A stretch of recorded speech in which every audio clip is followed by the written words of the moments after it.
Hello everyone, so let's try this OGX Coconut Myrtle Oil. It's a hair mask. I bought it sa Primor. Pero pwede nyo palit ni sa Amazon. So, nag-search ko ani sa TikTok. Kaya trending siya. And then, let's try since agang buhok. Awa. Di siya yung dry na kay ibutangan nila sa L'Oreal nga katong bonding and ilang serum oil. But I have to use this. Para try na to. Vanilla siya nga na ay coconut oil. Sorry. Humot dalaga.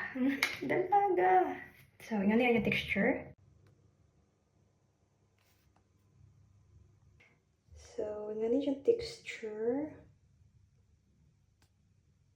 So, harang igan yung buhok, section ako para mas easy siya i-apply. And then, atong ikuhan, ang mga na-exceed ka, ay sayang. So, as much as possible, ayan, apil sa roots para dili ta magka-dandruff. Humot. Yes, humot siya, guys.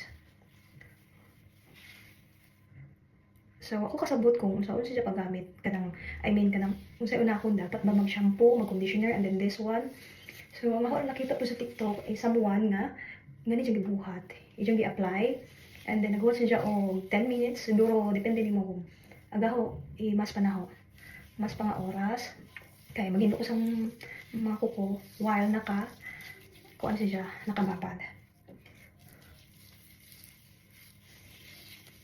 Let's try kung effective siya o dili. Sa first use.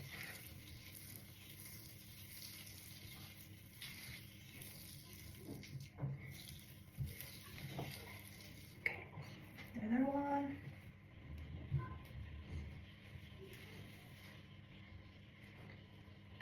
Napalit na sa Primor for 7.99 euro. Kung kasabot sa Amazon, utang pila.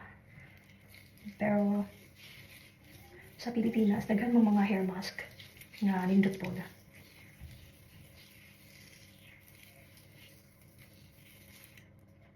And after, I think 1 hour, this is it. And I'm ready to wash it. Now let's see if this is effective.